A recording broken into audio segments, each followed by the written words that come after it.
치러봤으니까 인생을 결정짓는 것만 같이 착각을 하잖아요. 근데 그렇지 않잖아요, 그죠? 근데 잘 치면 좋죠. 그런 불안한 가운데서도 예배를 드려야 되고, 지금 무슨 하나님이야, 어떻게 좀 잘해가지고 시험 좀 잘 치게 해줬으면 좋겠는데 라는 마음이 있을 수도 있고, 어떤 결정을 앞두고 있다면 불안함에 떨 수도 있고, 혹은 뭐 저희 청년부 같은 경우에는 아직 연애하시는 분들이 별로 없지만 내 마음을 고백했는데 받아주지 않으면 어떡하나 라고 하는 불안한 마음을 가지고 예배를 오면 어떨까요? 그 사람들이 예배를 제대로 드릴 수 있을까? 또 뭐 젊든 안 젊든 뭐 1, 2, 3교회에 계시는 부부들이 싸우고 와가지고 예배를 제대로 드릴 수 있을까? 하나님 얘기 잘 못 듣겠고 그냥 내 마음은 좀 위로해 주세요 라고 할 수도 있고 그런 것 같습니다. 근데 우리가 그렇게 하나님을 내 상황과 상관없이 선포했을 때 하나님 우리를 따뜻하게 안아주시는 것 같아요. 그래, 네가 나를 왕이라 지칭했고 아버지라 얘기했으니 내가 너를 자녀로 또 나의 백성으로 삼아주겠다 라고 하시면서 이렇게 상황과 상관없이 기도하고 예배했지만 또 찬양했지만 하나님 우리를 따뜻하게 안아주시는 분이라 생각들을 가지고 있습니다. 저는 믿고 있어요. 여러분들도 그러신가요? 아멘. 네, 우리 함께 찬양할 때 이 찬양을 했으면 좋겠습니다. 제가 연습할 때는 한번 해봤는데 가사를 좀 많이 저는 생각했던 것 같아요. 지금 이 시간에는 찬양을 하지 않아도 좋습니다. 마음속으로 되뇌어도 좋고 가사 하나하나를 좀 많이 좀 의미를 담아서 한번 보셨으면 좋겠어요. 이 가사에 담겨져 있는 하나님이 우리에게 무슨 말씀을 하시고 싶어 하시고 또 내가 하나님한테 어떤 찬양을 드리고 싶어 하시는지 저는 되게 좀 와닿았던 것 같습니다. 오늘 보면서. 그래서 여러분 상황에 맞춰서 또 우리 상황에 맞춰서 우리가 찬양할 때 좀 많이 곱씹어 봤으면 좋겠다 싶은 생각이 듭니다. 찬양 안 하셔도 괜찮습니다. 마음속으로 하셔도 괜찮고 입으로 부르면서 눈으로 따라 보셔도 괜찮을 것 같습니다. 첫 번째 찬양은 나의 가는 길이라는 찬양입니다. 네, 찬양집 297번입니다. 나의 가는 길 주님 인도하시네 그는 보이지 않아도 날 위해 일하시네 라는 찬양입니다. 함께 합시다.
삶 속에 새 일을 해야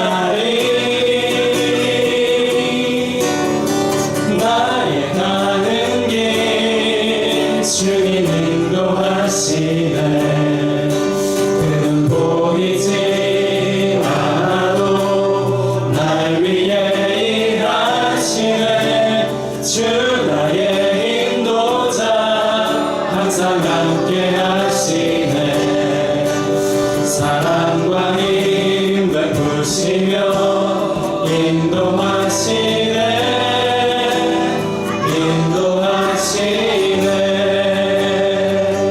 이렇게 기도합시다. 가사 이렇게 나옵니다. 광야의 길을 만드시고 나를 인도한다. 사막에 강 만드신 것 보라. 하늘 같던 별에도 주의 말씀은 영원하다. 내 삶 속에서 새 일을 행하리. 우리가 기뻐해야 될 이유와 내 삶 속에 희망을 가져야 되는 이유는 이렇게 하나님께서 광야 같은 길을 또 늘 똑같은 것만 같은 길을 그런 삶들을 하나님께서 새 삶으로 바꿔주신다라고 하는 그 약속이 있기 때문에 우리가 희망을 가질 수 있을 것 같습니다. 우리 각자의 삶을 돌아보면서 기도했으면 좋겠습니다. 하나님, 크리스찬으로서 내 삶이 어떤지 하나님께서 아시고 계시니 그 가운데 광야의 길을 만드시는 것처럼 내 길을 그렇게 닦아주시고 또 늘 똑같은 권태로운 삶일지라도 그것들이 새로운 삶임을 내가 믿고 의지하고 살아갈 수 있도록 내 마음이 변화될 수 있도록 해달라고 우리 함께 본인의 삶을 위해서 본인의 직장과 본인의 가정을 위해서 한번 기도했으면 좋겠습니다. 기도합시다. 하나님 아버지, 이 시간 주님 앞에 돌아와 기도하며 나아갑니다. 주여 아버지 말씀하여 주시오. 아버지 은혜를 더하여 주시옵소서. 주님 아버지, 이 시간 이 몸을 예배해 주님 우리 가운데 주님 앞에 아버지 주님 은혜를 말씀을 나갈 수 있는 시간 되게 하시고 말씀을 좀 더 깊이 들여다볼 수 있는 시간을 되게 하여 주시옵소서. 주님 아버지 함께 해주시옵소서. 아버지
이 찬양 되게 부담스럽지 않습니까, 사실? 안 그러세요? 전 저희 아버지도 그렇고 하나님 아버지도 그렇고 좀 내 기쁨이 되기 참 부담스러운데 안 그러세요? 저만 그런가요? 근데 그거보다 더 부담스러운 말이 뭔지 아세요? 만족해하는 거. 저는 저희 아버지 기쁘게 해드리는 건 좀 할 수 있을 것 같아요. 말 잘 들으면 되거든요. 그리고 그 하나님 아버지의 뜻도 기쁘게 해드릴 수 있는 건 조금씩 아는 것 같아요. 반응하고 만나가려고 노력하고 죄 지으면 막 빨리 가가지고 철판 깔고 죄송하다고 말씀드리고 다시는 안 그러겠습니다 그러는 거. 기쁘게 할 수는 있을 것 같아요. 근데 만족해 하는 건 정말 제 육신의 아버지도 만족해 못하는데 어떻게 하나님 아버지를 만족해 할 수 있겠어요? 이게 약간 부담스러운 게 사실 힘들긴 하지만 더 기쁨이 있는 것 같습니다. 제가 요즘에 집중하고 있는 한 가지가 있어요. 그리스도인으로서 제 삶이 많이 그렇게 크게 변화되지 않는 걸 보면서 집중하는 게 기쁨이거든요. 기쁨. 그리스도인으로서 기쁨을 가지는 거. 난 뭐 때문에 기뻐할까? 라고 하면서 이제 말씀을 계속 보는 게 있는데 그게였었어요. 묵상하는 기쁨에 대한 주제를 가지고 쭉 이제 매일마다 읽어보는 말씀이 있는데 그거 나오더라고요. 바울이 이제 감옥에 갇혀 있는데도 기뻐하는 게 나오더라고요. 내 기분 좋을 때 기뻐하는 기쁨이 아니구나라는 걸 또 많이 다시금 깨닫게 됐습니다. 우리가 하나님을 우리 상황이 힘들고 어렵더라도 하나님을 기뻐할 때 그게 하나님의 기쁨이 되는 것이라는 생각이 듭니다. 그것도 동시에 우리가 다음 찬양 부를 건데 내가 하나님 앞에서 예배자로 온전하게 서려고 노력하는 모습이 하나님 보실 기쁨이라는 생각이 듭니다. 우리가 주일에 예배를 잘 드리는 것, 또 내일부터 시작해서 하루하루를 열심히 살아가는 것, 그 다음에 내 사랑하는 아내와 내 아이들을 온전하게 잘 섬겨서 그들이 이제 하나님 아까 오늘 이영호 집사님 말씀하셨던 것처럼 우리 가정이 천국이다 라고 얘기하는 것처럼 저 말도 되게 부담되더라고요. 우리는 아린이 나중에 그렇게 생각할 수 있을까. 근데 그걸 위해서 노력해보는 게 필요한 것 같습니다. 그렇고 또 직장에서도 똑같은 것 같아요. 직장에서도 하여튼 다 아실 겁니다. 근데 그런 부분에서 우리가 크리스찬으로서 예배자로 살아가는 것들이 너무 힘든 것 같아요. 그냥 일반인이 같으면 그냥 뭐 살다가 욕먹고 하면 되는데 짐져야 되는 것들이 너무 많잖아요. 근데 그걸 했을 때 기쁨이 크다는 사실들을 저는 알고 있어요. 여러분들도 아실 거라고 생각합니다. 하나님 우리를 예배자로 부르셨으니 하나님 온전하게 예배하는 모습을 보여서 우리 하나님께 예쁨 받는 헤아림교회 성도님들이 되셨으면 좋겠고 저도 그렇습니다. 함께 찬양하면서 하나님을 예배했으면 좋겠습니다.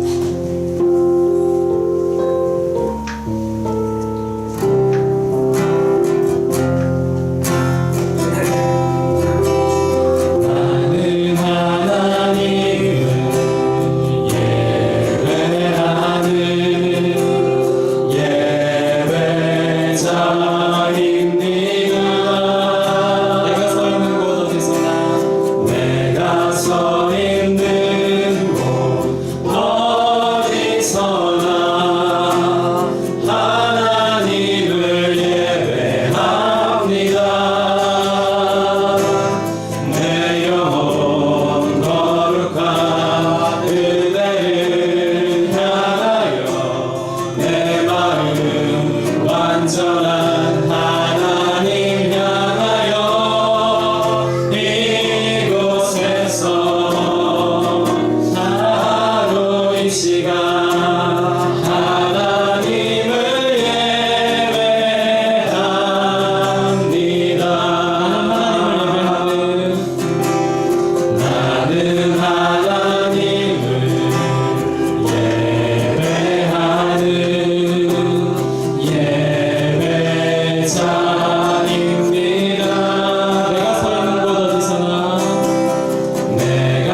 완전한 하나님 향하여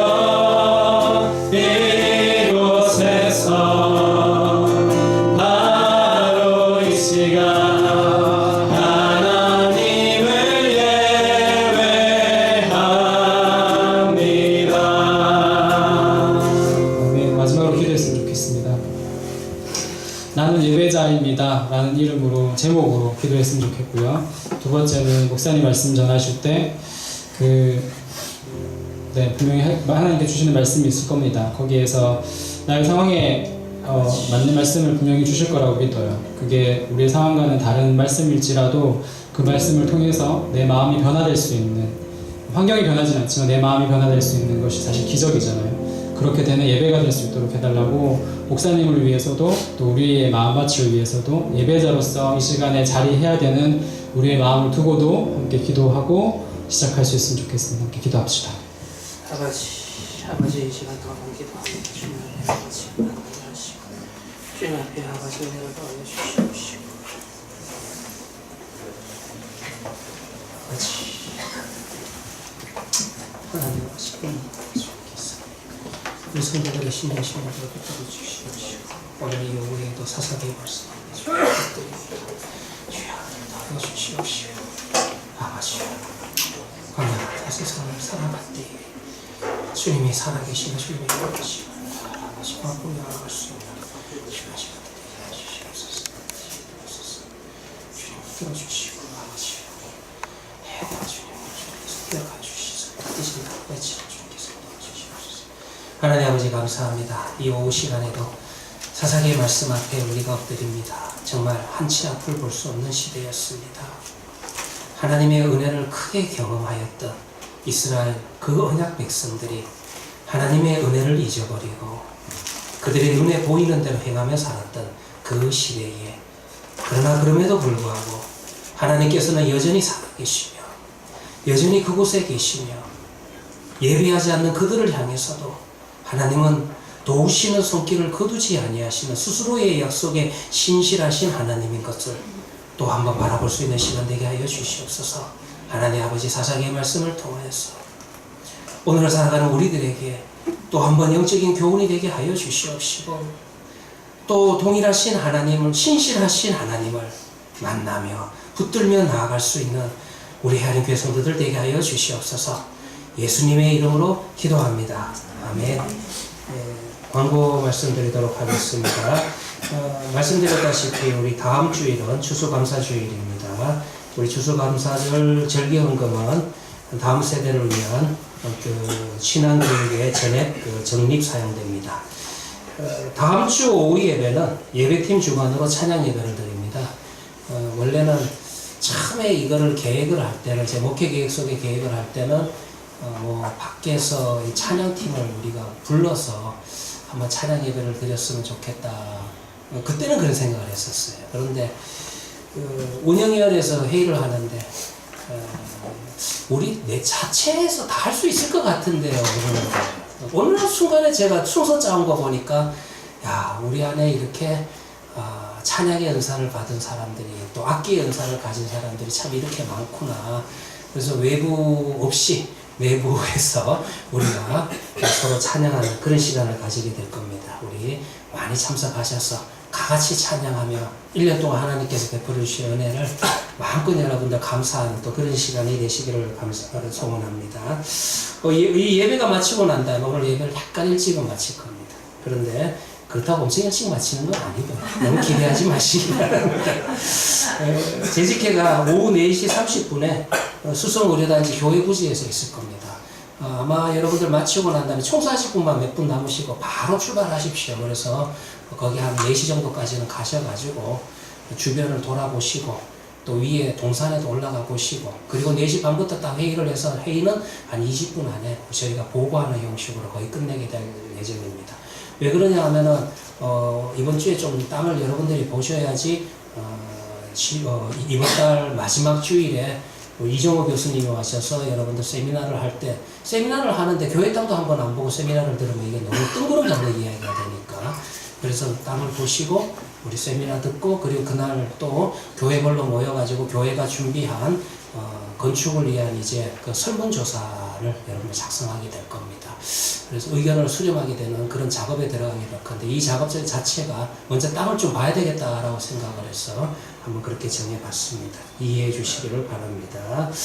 예, 오늘부터 그 몽골 국립의대에서 신장내과 연수를 오신 선생님들과 성경 공부가 있습니다.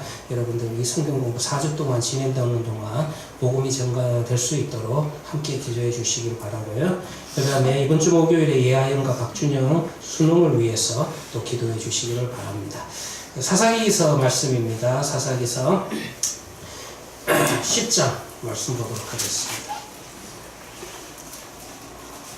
10장 1절부터 5절 말씀.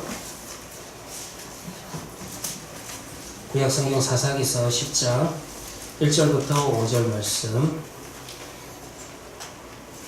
봉독해 드리도록 하겠습니다. 아비멜렉의 뒤를 이어서 이사갈 사람 도도의 손자 부하의 아들 돌라가 일어났어 이스라엘을 구원하니라. 그가 에브라임 산지 사빌에 거주하면서 이스라엘의 사사가 된 지 23년 만에 죽음에 3일에 장사되었다. 그 후에 길앗 사람 야일이 일어났어 22년 동안 이스라엘의 사사가 되리라. 그에게 아들 30명이 있어 어린 낙이 30을 탔고 성읍 30을 가졌는데 그 성읍들은 길앗 땅에 있고 오늘까지 하본 야일이라 부르더라. 야일이 죽음에 가문에 장사되었더라. 아멘. 예, 여러분들 제가 5절까지만 읽었지만은 한 시간 한 3분 정도 드릴 테니까 우리 10장 전체를 마지막 그 한 18절까지죠. 10장이 18절까지 있는데 10장 18절까지 한번 마저 눈으로 한번 읽어보시기를 바랍니다.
그 사사기서를 여러분들 읽어보시면은 사사가 12명이 나옵니다. 우리가 알고 있는 뭐 삼손이라든가 지난달까지 우리가 함께 나누었던 기도원과 같은 경우는 대사사라 그렇게 이야기합니다. 처음 이야기할 때 말씀드렸다시피 대사사, 소사사 그렇게 이야기하는 것은 분량에 대한 차이일 뿐이지 중요도는 아니다라고 말씀을 드렸고요. 그래서 이제 어떤 생애가 이렇게 기록된 대사사도 6명이고요. 그리고 한 절 내지 두 절로서 끝나는, 언급하고 끝나는 그런 사사들을 우리가 소사사라고 이야기하는데 그런 소사사도 몇 명이 나오냐면 6명이 나옵니다. 사실 여러분들 한 절, 두 절을 가지고 이 사람의 생애가 어떠하고 그 사람의 생애 속에서 나타나는 하나님의 인도하심을 통해서 우리가 영적인 교훈을 다 이야기하는 것은 실질적으로 좀 어렵기는 어렵습니다. 그런데 소사사 이야기는요, 두 가지 측면에서 우리가 좀 생각을 해봐야 됩니다. 첫째는 물론 소사사 이야기가 여러분들 한 절, 두 절로 끝난다 할지라도 그 한 절, 두 절 속에서도 또 찾아볼 수 있는 영적인 교훈은 있다라고 이제 이야기할 수 있고요. 그 다음에 또 하나 이야기할 수 있는 두 번째의 경우는 소사사 이야기가 있는 위치를 좀 봐야 된다는 것입니다. 사사기를 읽어보시면은요, 소사사가 몇 명 나오냐면 6명이 나오는데, 첫 번째 나오는 소사사가 이제 여러분들 삼갈이었습니다. 우리가 3장 31절에 삼갈에 대한 이야기가 나왔는데, 삼갈 이제 1명 나오고요. 그 다음에 오늘 10장 1절과 5절에는 2명 나오죠. 그래서 돌라와 야일이라고 하는 2명의 소사사가 나오고요. 그 다음에 여러분들 12장 8절부터 15절 나중에 뒤에 보시면은 입상과 엘론과 압돈이라고 하는 소사사가 3명 나옵니다.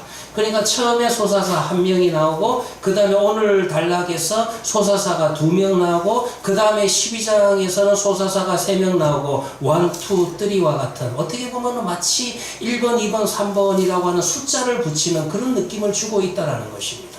그저 여러분들 1, 2, 3이라고 하는 숫자만 주는 것이 아니라, 이 소사사 이야기가 위치에 있는 위치도 좀 볼 필요가 있는 것입니다.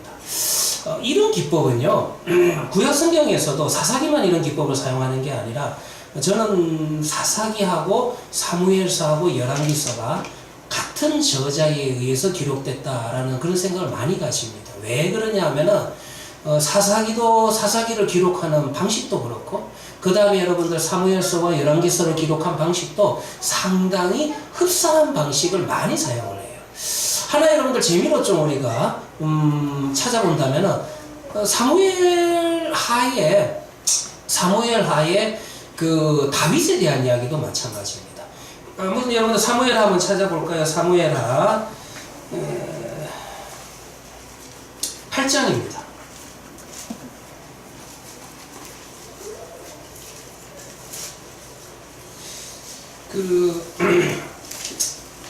사무엘하는 전체적인 흐름이 누구의 흐름이냐 하면은 다윗을 중심으로 기록해 나가는 다윗 중심의 성경이 여러분들 사무엘하입니다. 그런데 다윗 이야기에도 패턴이 있습니다. 다윗 이야기의 초반부를 보시면은 다윗이 상승해 가는 그런 패턴을 보이죠? 그러다가 여러분들 다윗 사무엘하의 후반부, 특별히 밧세바와의 사건을 중심으로 해가지고 후반부는 이제 하강의 패턴을 가지고 있는 것은 그냥 성경을 읽으시는 분도 쉽게 찾을 수가 있습니다. 그런데 사무엘하 8장이 다윗 이야기에서 그야말로 상승 곡선의 클라이막스와 같은 그런 장이 바로 사무엘하 8장입니다. 왜냐하면 여러분들 사무엘하 8장 1절을 보면은 그 후에 다윗이 블레셋 사람들을 쳐서 항복을 받고 블레셋 사람들의 손에서 메대 간만을 빼앗습니다. 이게 여러분들 아주 그 기념비적인 그런 내용입니다. 오늘은 아니지만은 이제 우리가 삼손 이야기를 읽어보면은 사사시대 말기부터는 이스라엘 백성들을 괴롭히는 대적이 블레셋입니다. 그래서 계속해서 여러분들 삼손 이야기에도 블레셋이 주 대적입니다. 원래 블레셋이라고 하는 것은 이스라엘 가나안 땅에 살았던 가나안 원주민은 아니었어요. 여러분들 여호수아서를 보면 블레셋 안 나옵니다. 원래 이들은 해양 이주민족으로서 지중해 해변에 5개의 도시를 지어가지고 그 도시를 중심으로 해가지고 이주해온 이주민들입니다. 그런데 이들의 영향력이 점점 커지면서 팔레스타인 본토까지 영향력을 미치기 시작을 하는데, 이것이 이제 사사시대 말기라고 이야기할 수 있는 삼손시대를 가면은 어느 정도 상황이 되게 되냐 하면은 이스라엘의 12지파 가운데서도 그래도 여러분들 아무리 이제 성경 우리가 이스라엘 12지파 이름 대보라 하면 기억 안 나도 하나는 기억날 거예요. 가장 대표적인 지파가 유다 지파 아닙니까? 그런데 그 유다 지파가 블레셋이 화를 내니까 사사가 삼손을 자기 손으로 잡아가지고 블레셋에 넘깁니다. 그러니까 여러분들 이때 이스라엘의 상황이 얼마나 심각한 상황인 것도 알 수 있고, 그 다음에 여러분들 이스라엘이라고 하는 것은 이 언약 공동체라고 하는 것은 그것도 하나의 특징이기도 한데요, 하나님의 말씀에 순종을 할 때는 이스라엘 언약 공동체가 하나됨이 나타납니다. 언약 공동체가 12지파가 하나로 묶여서 나가는 일사불란한 모습을 보여주는데, 그런데 하나님의 말씀에 순종하지 않는 불순종의 시대를 살펴보면은요, 이 이스라엘의 언약 지파가 12지파가 다 따로따로 놀기 시작을 해요. 아니 따로따로 노는 정도가 아니라 서로 대적을 하고 전쟁을 일으키기를 정도가 된다는 것입니다. 그게 여러분들 입다의 이야기에서도 나옵니다. 근데 삼손 이야기를 보시면은 삼손 이야기에서는 그 유다 지파가 사사를 잡아가지고 블레셋에게 갖다 바칩니다. 그만큼 여러분들 블레셋의 위력이 얼마나 대단하다라는 것도 알 수가 있고요. 그 다음에 여러분들 우리 성경 읽으시면서 다윗과 골리앗 이야기 잘 하실 거예요. 다윗과 골리앗 이야기에서 심각한 게 뭐냐면 골리앗이 블레셋의 장군인 것도 알고 있으실 건데 그 전투가 일어난 장소가 바로 예루살렘 얼마 안 떨어진 한 10몇 킬로밖에 안 떨어진 장소에서 블레셋과 이스라엘이 지금 대치하는 상황이 나옵니다. 이게 무엇을 가르쳐 주냐면 지중해 해변에서 해양 이주민족이었던 블레셋이 팔레스타인 내륙 한복판까지 마음대로 드나들면서 전쟁을 일으킬 만큼 영향력이 커져 있는 모습을 그 사울왕 시대에 우리가 볼 수 있다는 것입니다. 그러니 이제 사사시대 말부터 그 다음에 여러분들 왕정시대에 들어갈 때까지 그 중간에 사무엘과 그 다음에 초대왕이었던 사울시대까지 이스라엘을 가장 괴롭혔던 이스라엘의 그 심령 속에 가시와 같은 기능을 했던 게 블레셋이에요. 그런데 여러분들 오늘 사무엘하 8장에서 제가 읽어드렸지만은 다윗이 왜 다윗이냐면은 다윗이 이스라엘 땅에서 블레셋을 완전히 몰아낸 자가 바로 다윗이라는 겁니다. 그 이후 여러분들 성경을 보시면은 블레셋의 위협은 성경에서 나타나지 않습니다. 그만큼 여러분들 다윗이 하나님으로부터 기름 부음을 받고 거기에서 끝난 것이 아니라 다윗이 이스라엘 백성들로부터 인정을 받았던 결정적인 사건이 바로 오늘 바로 사무엘하 8장의 사건이에요. 완전히 블레셋에게서 항복을 받았다. 통쾌한 일이라는 겁니다. 그런데 그러고 난 다음에 여러분들 항상 성경도 그렇지만은 성경은 항상 기록하는 방식이 클라이막스로 쫙 올려놓고 비교하게 하기 위해서 그 다음에 내리막길도 보여줍니다. 항상 성공의 이야기하고 실패의 이야기 양쪽을 다 여러분들 기록해가지고 우리로 하여금 비교하면서 영적인 교훈을 얻도록 하는 그런 방식으로 구사하는데 그게 이제 흥미로운 게 뭐냐면은 여기에서도 이런 기법이 나와요.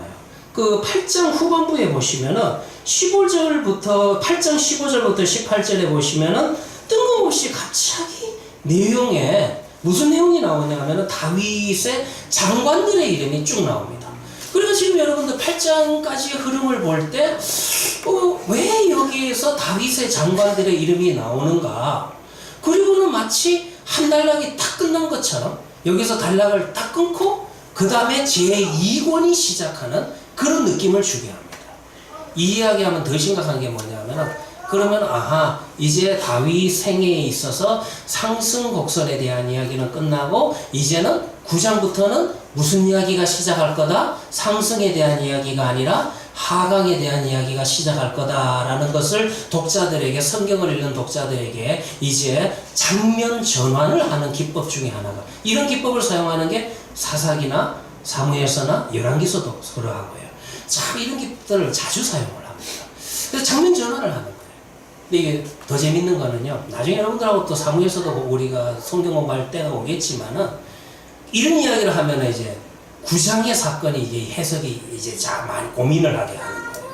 사무엘하 9장에 어떤 이야기가 나오냐면은 사울의 집안에 사울왕이와 요나단이 죽었는데 그 사울의 집에 무비보셋이라고 하는 그 왕자가 아직도 살아있는 것을 발견하게 됩니다.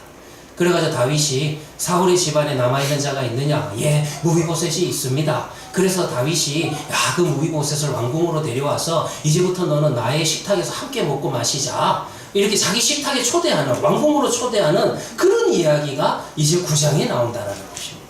그러면 이 9장을 일반적으로 그냥 성경 읽기에 의해서 그냥 독서를 하시면은 다윗이 정말 대단하다. 다윗이 정말 통이 크다. 그래, 믿음을 가진 사람은 이래야지. 자기를 죽이려고 그렇게 쫓아다녔던 사울왕가의 남은 자를 이렇게 후대하는구나. 긍정적인 이야기를 읽게 된다는 것입니다. 그런데 이거에 여러분들 어떤 성경 기록의 패턴에 의해서 단락으로 읽게 되면은 이게 여기서부터는 9장부터는 무슨 이야기의 시작이라고요? 하강 이야기의 시작이다 이렇게 볼 수 있어요. 그러면 오히려 9장의 내용이 숨은 뜻도 있는 것이 아니냐, 단락에 의하면 이것이 정말 긍정적인 것 같지만 어떻게 보면 이제 다윗의 왕권이 흔들리기 시작한다는 전초전을 보여주는 것입니다. 다윗 자체가 하나님을 이제 하나님 앞에 좀 긴장감 있는 신앙생활을 하지 않게 되니까 이제부터는 그의 인생 속에 그의 왕권 속에 도전하는 위기가 닥치기 시작을 하는데, 그러니까 뭔가 본인도 위기감을 느끼니까 그동안 찾지 않았던 사울 왕가, 혹시라도 사울 왕가가 다시 일어나가지고 반란을 일으키지 않을까. 전에 한번 설교했죠. 그래서 다윗이 여러분들 망명을 할 때 시므이라고 하는 사울의 친척이 나와가지고 압살롬에 의해 가지고 왕권을 빼앗기고 도망을 칠 때 그 돌을 던졌던 시므이가 바로 사울과 같은 친척이다, 베냐민 지파다, 이것을 굉장히 강조합니다. 그러니까 여러분들 그런 내용들도 뒤에 있는 것을 볼 때 이 내용 자체가 과연 긍정적인 이야기냐 부정적인 이야기냐, 모비보셋을 초대해가지고 자기 집안에서 자기 왕궁에서 먹인 게 정말 호의를 갖고 그렇게 하는 거냐, 아니면은 볼모로 잡아놓고 그래놓고 이제 감시하기 위함이냐.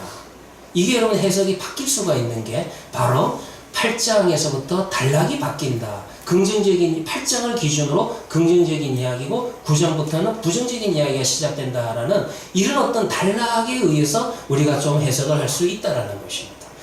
이런 구조를 좀 더 자세하게 보여주는 게 사사기예요. 사사기는요, 이미 제가 말씀을 드렸다시피 사사기 자체 안에 그 소사사 이야기들 자체 안에도 영적인 교훈이 있지만 이 소사사 이야기가 위치에 있는 위치를 보면은 앞뒤로 감싸면서 앞뒤에 있는 사사들이 어떤 사사인지 한마디로 요약해주는, 그래도 이 시대는 이러했다라고 하는 그런 패턴을 보여주는 것이 소사사 이야기가 된다는 것입니다. 사사기 3장 11절의 삼갈은 간단하죠. 삼갈이 이스라엘의 사사가 되어서 소문은 그 도구를 가지고 블레셋을 물리쳤더라. 솔직히 여러분들 가장 이상적인 사사는 이겁니다. 하나님이 세우시고 하나님의 명에 따라서 하나님을 하나님의 명을 따라서 하나님의 언약 백성을 구원하는 도구가 되었다. 이거 이상 더 이야기할 게 뭐 있어요? 사사는 이게 여러분들 목적이거든요. 그래서 여러분들 볼 것 같으면은 강의 한 30페이지를 보시면은 삼갈에 대한 이야기는 앞에 보시면 에훗과 뒤에 드보라 이야기 중간에 끼어 있는 게 삼갈이었습니다. 그러면은 이 시대는 하나님 앞에서 크게 성공을 거둔 시대. 크게 성공을 거뒀다는 건 다른 게 아닙니다. 하나님의 약속의 말씀을 그대로 붙들고, 그래서 하나님이 살아계심을, 하나님의 약속의 말씀을 그대로 성취한 사사들. 여기에 여러분들 놀랍게도 여사사 드보라가 나옵니다. 그래서 여러분들 볼 것 같으면 에훗과 드보라는 하나님 앞에서 크게 성공을 거둔 두 사사입니다. 그런데 오늘 여러분들 본문을 볼 것 같으면 돌라와 야일이에요. 돌라와 야일은 누구 사이에 있냐 하면은 기드온, 아비멜렉은 여러분들 사사는 아니지만은 기드온 이야기와 입다 이야기 중간에 있습니다. 이들은 조금 앞에 언급됐던 사사하고는 분위기가 다르죠. 어떻게 다릅니까? 이들은 뭔가 성공을 거두기는 거두었는데, 그런데 뒤에 찜찜한 이야기들이 하나씩 붙어 나옵니다. 그래서 여러분들 어떻게 보면은 이 시대는 그렇게 본다면은 하나님 앞에서 사사로서 구원 사역에 쓰임은 받았지만 성격이나 행동에 문제가 있는, 그래서 그로 인하여서 다른 문제를 남겨놓고 떠나버린 사사들 사이에 이 돌라와 야일이라는 사사의 이야기가 위치해 있다는 것입니다. 그래서 그 시대를 또 한번 예표한다 이렇게 볼 수 있고, 이왕 하는 김에 나중에 12장에 보시면은 입산과 엘론과 압돈과 같은 경우는 입다와 삼손입니다. 입다와 삼손 뒤에 입다 뒷이야기는 완전히 부정적인 이야기예요. 그래서 입다의 완전히 부정적인 이야기와 그 다음에 삼손 이야기는 여러분들 읽어보시면 긍정적인 이야기는 하나도 없습니다. 이 사람이 도대체 사사가 맞는지 의심스러울 정도로 삼손에 대한 이야기 속에서는 긍정적인 이야기는 없습니다. 재미는 있어요. 좀 용적인 그런 모습으로 기록은 하죠. 힘이 세가지고. 그래가지고 뭐 삼손이 여러분들 뭐 이솝에 우아 있는 듯하게 우리 주일학교 학생들한테는 뭐 상당히 재미있게 동화식으로 구현하기는 좋지만은 그래서 뭐 삼손이 블레셋의 밀밭을 태우기 위해 가지고 여우를 잡아가지고 거기에다가 막 그 횃불을 붙여가지고 묶어가지고 블레셋의 밀밭을 다 태워버렸다. 이런 이야기 자체가 상당히 재밌지 않습니까? 그리고 삼손이 뭐 길을 가는데 사자를 만나가지고 맨손으로 사자를 찢어주겠다. 그런데 그 이야기들 자체가요, 뭐 아마 이런 이야기는 내년쯤 하게 되지 않겠나 싶습니다. 근데 삼손 이야기 자체에서 그 이야기는 부정적인 이야기를 이야기하기 위해서 그런 이야기를 하는 거예요. 뭐 나중에 또 이야기를 할 건데, 한마디로 이야기하면 삼손 이야기에는 긍정적인 이야기라는 건 하나도 없어요. 이 사람이 도대체 사사가 맞느냐. 그런데 여러분들, 이때 우리는 은혜라고 하는 거는 더 강하게 이야기할 수 있는 것 같아요. 이런데도 하나님께서 사사 삼손에게는 여호와의 영이 임하여 몇 번 임하냐면 성경에 4번입니다.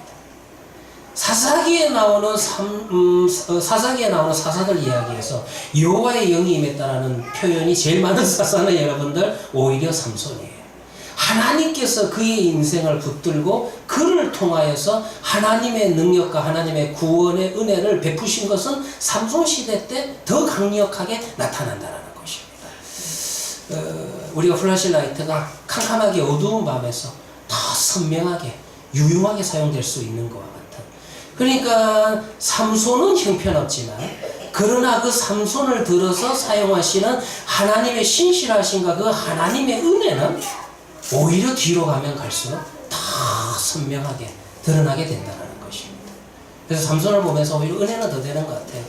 삼손과 같은 나 같은 인생에 하나님께서 무엇이라고 부르시고 나 같은 인생에 이런 은혜를 베푸시고 나를 이렇게 도구로 사용하시나이까 오히려 은혜는 감사는 더 넘칠 수가 있다는 것입니다. 자, 아무튼 이와 같이 삼갈, 돌라, 야일, 입산, 엘론, 악돈 이 6명의 소사사가 위치해 있는 구조입니다. 구조를 통해서 볼 때 소사사 이야기가 나올 때마다 아하 이제 사사에 대한 이야기가 좀 더 심각하게 하강의 패턴으로 가겠구나. 한 막이 끝나고 다음 막으로 넘어가는데 그 다음 막은 앞에 있는 막보다 조금 더 하강의 이야기를 툭툭 떨어지듯이 그렇게 보여주고 있는 것이 바로 소사사 이야기의 위치다. 이렇게도 볼 수 있습니다. 얼마나 이 시대가 심각한 시대냐 하면은요, 여러분들 볼 것 같으면은 돌라에 대한 이야기입니다. 돌라에 대한 이야기 10장 1절을 보시면 아비멜렉의 뒤를 이어서 이스라엘 사람 도도의 손자 부하의 아들 돌라가 일어나서 이스라엘을 구원했다. 얼핏 읽으면 이상할 게 없어 보이는데 지금 돌라가 구원자 사사가 되는 과정이 앞에 있었던 사사들하고 다르다는 거예요. 무슨 말이냐면은 일반적으로 다른 사사의 경우에는 하나님께서 그들을 세우셨다라고 하는 쿰이라고 하는 동사를 써요. 이 쿰 동사가 재밌는 게 누구에게 재밌냐면 요나서에서 참 재밌습니다. 그래서 요나서에서도 여러분들 요나 보고 하나님께서 뭐라 그러시냐 하면은 우리가 다른 성경은 그냥 하나님이 부르셨다 이렇게도 하는데 요나서가 오히려 정확하게 잘 번역했어요. 그래서 하나님께서 요나가 일어나 그러니까 이때 일어난다라는 히브리어가 쿰이라고 하는 동사인데요. 일어났어요. 근데 1장에서 일어나서 어디로 가냐면 일어나가지고 니느웨로 가라 그러는데 다시스로 갑니다. 이것도 여러분들 비교할 수 있게 하는 거예요. 그 이전의 사사들은 쿰 사사야 일어나라. 그 이전의 선지자들은 쿰 일어나라 하면 일어나가지고 가라 하는 곳으로 갔어요. 근데 선지서 가운데 요나만 특이하게 쿰 하니까 일어났어요. 근데 가라 하니까 니느웨로 가는 게 아니라 다시스로 가게 합니다. 그러니까 선지서 가운데서 요나라는 선지자만 요 사람만 아주 별종이에요. 쿰 하면은 쿰 하는 대로 가야 되는데 쿰은 하는데 그 다음 엉뚱한 대로 갑니다. 이게 아주 괴짜라는 것을 알 수 있습니다.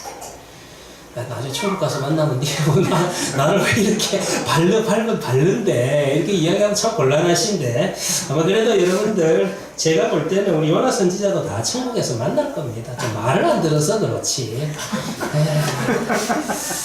제 말만 들었다는 게 아니고요. 자, 그런데 이와 같이 여러분들 쿵 동사에 사역형을 많이 써요. 그건 무슨 말이냐면은 하나님께서 일어나게 하셨다. 그래서 일어나게 했다. 하나님께서 개입하셔서 그의 인생에 들어오셔서 그를 확 붙들어가지고 말씀을 주셔가지고 그 말씀 앞에 내가 어떻게 다른 생각을 하지 못하게 하는 거예요. 그래가지고 일어서게 하셨다.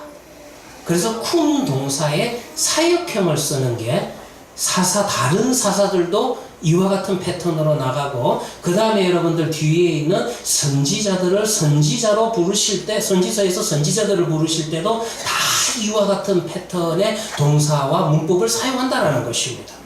그런데 이것을 볼 것 같으면 그만큼 구원자 사사가 되는 과정은 하나님이 주도하신다는 것입니다.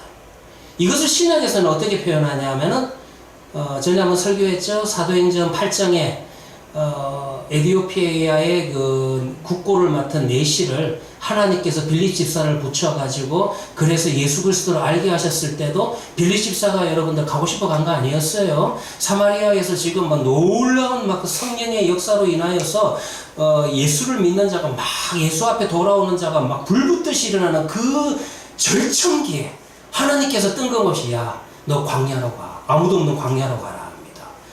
야, 그런데 가는 또 빌립 집사도 대단하고 놀랍게도 그 광야에서 마차 한 대를 보게 되는, 우리가 여러분들 인간적인 측면에서 볼 때 진짜 우연이에요. 광야에 누가 있다고 광야로 가라는 건가? 그런데 그 광야에 마침 마차 한 대 있는데 그 마차에서 복음을 전해야 될 사람을 만나게 또 된다라는 것입니다. 근데 여기에서도 보면은 사도행전 8장을 보면 주의 사자가 이것도 여러분은 똑같은 표현입니다. 그러니까 구약 성경에서는 쿰이라는 동사의 사역형을 통해 가지고 이 동사가 하나님의 주도성을 의미하는 그런 표현으로 나온다면은 이 똑같은 이야기가 신약 성경에서는 주의 사자가라고 이와 같은 표현으로 설명을 하는 것입니다. 그래서 여러분들 구약이나 신약이나 그 하나님이 그 하나님이지 다른 하나님이 아닙니다. 그런데 여러분들 헬라어와 히브리어의 차이 때문에 다른 표현을 하는 거지 같은 역사를 지금 보여주고 있다라는 것입니다. 그런데 여기 여러분들 돌라가 일어나서 이게요 사역형이 아니라 능동형이에요. 한글 성경을 100번 봐도 모르십니다. 저만 압니다. 에이드 때 한번 또 자랑해봐야지. 능동형이에요. 우리는 여러분들 능동이라는 단어를 참 좋아하죠. 근데 능동형이요, 주어가 하나님이 능동형이 돼야지. 구약 성경에서 능동형이 사람이 능동형이 될 때는 전부 다 여러분들 이게 부정적인 이야기예요. 거기에다 한 수 더 떼는 게 죄기형이 있어요. 나 스스로 자기를 높여. 백전백패입니다. 구약 성경에서 나 스스로를 높였다라고 하는 죄기형 동사가 나오는 것은 전부 다 여러분들 하나님의 심판이 직접 임하는 그런 저주와 같은 심판이 임하는 것이 죄기형 동사들입니다. 여기에 오늘 돌라의 10장 1절의 돌라의 경우에는 능동형 동사가 사용됩니다. 무슨 말입니까? 돌라 자신이 스스로 사사가 됐다. 스스로 구원자가 됐다. 하나님이 세우신 게 아니라 자기의 권력에 의해서, 자기의 어떤 능력에 의해서, 재물에 의해서 하나님이 세우신 구원자 행동을 했다라는 것입니다. 근데 여기에서 재밌는 게요, 이게 또 여러분들 이스라엘을 구원하였더라라고 그렇게 이야기를 해요. 이게 여러분들 더 무섭다는 것을 아셔야 됩니다. 지금까지는 불가항력적인 상황 속에서 하나님이 개입하셔가지고 그래서 하나님이 세우신 구원들 사사에 의해서 하나님에 의해서 그들이 구원을 받고 왔는데 이제는 스스로 구원을 합니다. 자신들의 능력에 의해서 자신이 갖고 있는 재능을 가지고 자기를 구원합니다. 이게 될 수도 있어요. 오늘 본문에다 보면은 돌라의 사역이 일단은 이스라엘을 구원했다라고 이야기를 하지만은 이와 같은 패턴이 이제 다음 사사에게 넘어가면은 얼마나 이 부분이 또 심각한 문제를 불러일으키게 되는지를 볼 필요가 있다라는 것입니다. 그러니까 이게 무슨 말이냐면은 지금 돌라부터는 하나님과 관계없이 이스라엘의 권력을 장악했습니다. 놀랍게도 하나님의 부르심 없이 하나님의 언약 공동체의 지도자가 되어서 하나님의 언약 공동체를 리드하고 있다는 거예요. 얼마나 심각하겠습니까? 한두 번은 인간적으로는 성공할 수 있습니다. 그런데 그 한두 번의 성공이 오히려 우리의 눈을 가리게 한다는 것입니다. 나중에 여러분들 입다 이야기도 하겠지만은 입다도 여러분 성경 보시면은 하나님이 그를 세우셨다는 표현은 없습니다. 오히려 여러분들 길르앗 사람들이 지금 암몬 족속과의 전쟁이 너무 심각하니까 이 사람들도 한심해요. 아니 암몬 족속과 지금 전쟁을 하는데 자기 안에서 지도자로 세울 사람이 없어가지고 옛날에 본인들이 쫓아냈던 창녀의 아들 그래서 여러분들 입다의 아버지 이름이 길르앗입니다. 그걸 여러분들 갖고 입다 아버지가 길르앗이구나 하고 생각하시면 안 돼요. 그거는 길르앗 남자 중에 한 명이라는 말입니다. 그래 여러분들 그 출신 성분이나 그가 미안한 말이지만은 그렇게 공동체로부터 쫓겨난 사람이었기 때문에 그의 인격 형성 과정에 참 문제는 있었을 겁니다. 그런데 상황인지라 길르앗 사람들이 가가지고 입다에게 우리의 전쟁을 해야 되는데 지도자가 되주십시오. 근데 난 지도자 갖고는 안 되겠다. 그러면은 장관 자리도 아예 그냥 머리의 자리를 달라. 이게 왕의 자리라는 말인데 머리의 자리를 달라. 그렇게 딜을 합니다. 그러니까 급하니까 그러면은 이번에 처음에는 군사 지도자직만 제안을 하는데 이제 입다가 그렇게 나오니까 그러면 이제 당신이 우리의 머리가 되어 주십시오. 여기에서 이 과정을 보시면은 길르앗 사람들이 이 위기를 놓고 하나님 그 사사를 보내달라 해서 하나님이 보내신 사사를 세우는 것도 아니요. 입다도 하나님이 그 앞에 있었던 이야기처럼 뭐 주의 사자를 천사를 보내가지고 입다가 하나님을 만나가지고 사사로 부르심을 받아서 사사가 된 것도 아닙니다. 사사가 되는 과정이 어때요?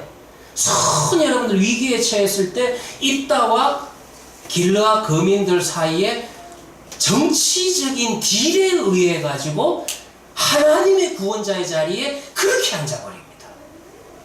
이러니 이 공동체가 앞으로 여러분들 선한 일을 할 수 있을까요?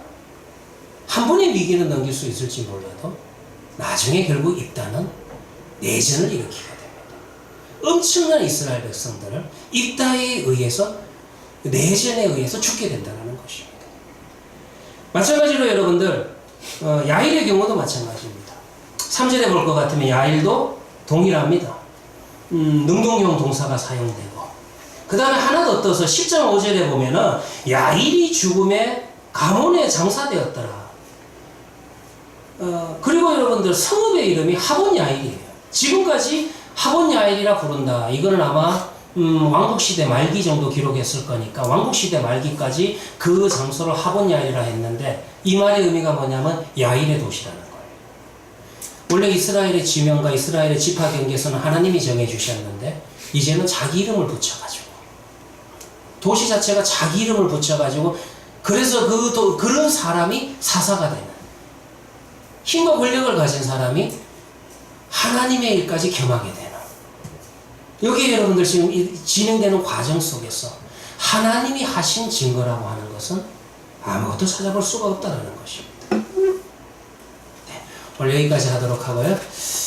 오늘 주신 말씀을 갖고요. 우리 한번 잠시 한 1분간 또 한번 생각합시다.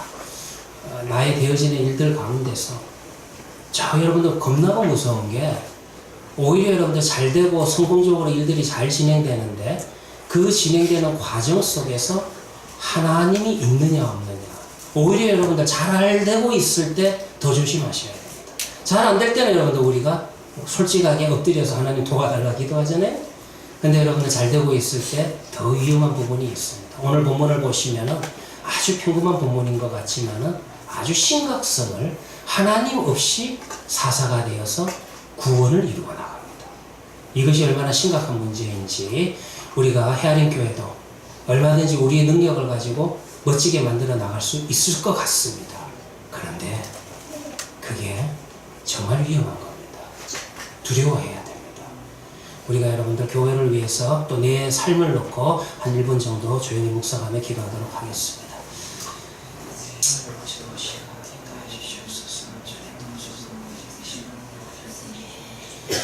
주님 붙들어 주시옵시오. 나의 힘이 되시고 나의 힘이 되시옵시오. 주님 앞에 나아갑니다. 주님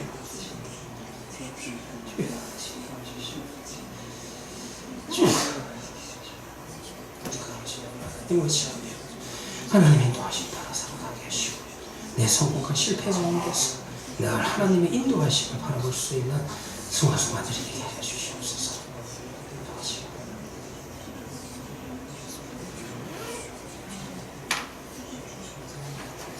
우리 주님까지 주신 기도로 마치도록 하겠습니다.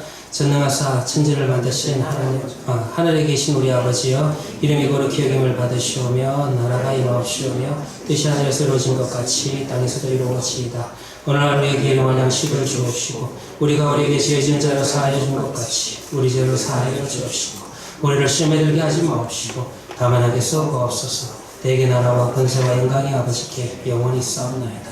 아멘. 예, 수고하셨습니다.